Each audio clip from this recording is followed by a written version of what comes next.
To make a group in Purple Mash, go to the Admin menu to the top right, and under Admin Settings, select Manage Users.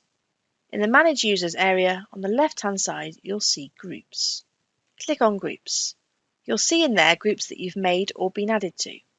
To create a group, click on the plus at the top. Enter a name for your group. Enter a description for your group.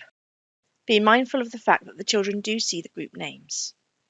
Choose whether or not you want the pupils to be able to save into the shared group folder, and then add the staff that you'd like to see and access the group. And click on OK. Then add the pupils you'd like to see and access the group. And click on OK. Once you've set your group up, click on Save.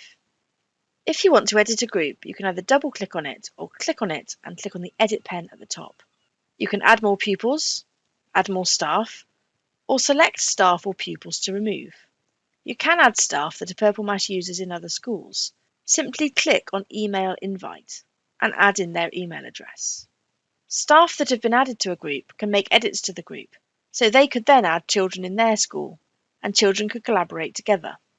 Once a group is set up, in the Work area, there will be a group shared folder for that group.